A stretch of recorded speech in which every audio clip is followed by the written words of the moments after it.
fasting meant you were turning away from your sin and turning towards God.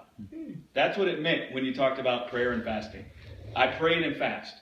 The moment a Jewish person would hear that, they would immediately think they repented. They repented from their sin and they turned towards God. They turned away from their sin and they turned towards God. That's what prayer and fasting is. When Jesus told the disciples, unbelief comes not out but by prayer and fasting, he was not talking about not eating food and not drinking water. Else the Pharisees would have been the least filled people with unbelief. Oh, yeah.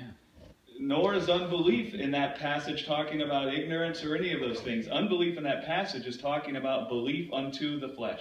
Notice what the disciples say. They didn't say, why didn't the demon come out? They said, why couldn't we cast out the demon?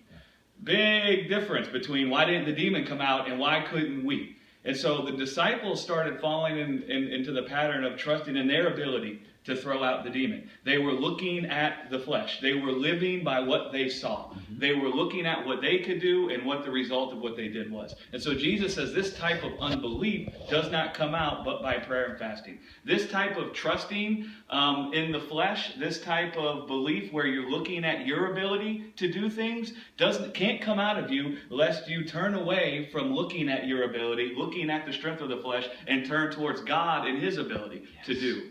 And I preached a whole gigantic long message about it.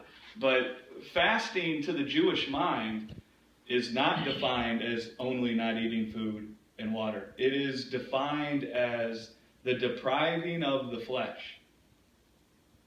The depriving of the flesh from what it wants, the turning away from the flesh. You turn away from the flesh. That's what fasting is. So the way that I turn away from the flesh is I don't trust in the works of my own hands.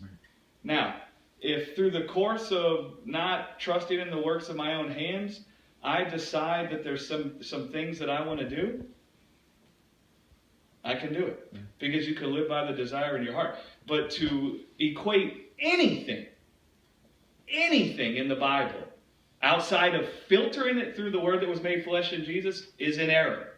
So, any definition of a fast that isn't found in the Word that was made flesh in Jesus is an inaccurate definition. We don't take a fast and let it stand on its own with its own definition. Right. We take the Word that was made flesh that came and gave definition to everything, and then we let that Word define what a fast is. So, looking at the Word that was made flesh in Jesus, I don't find anything that defines fasting by not partaking of food and water. So even that same... Can I jump in?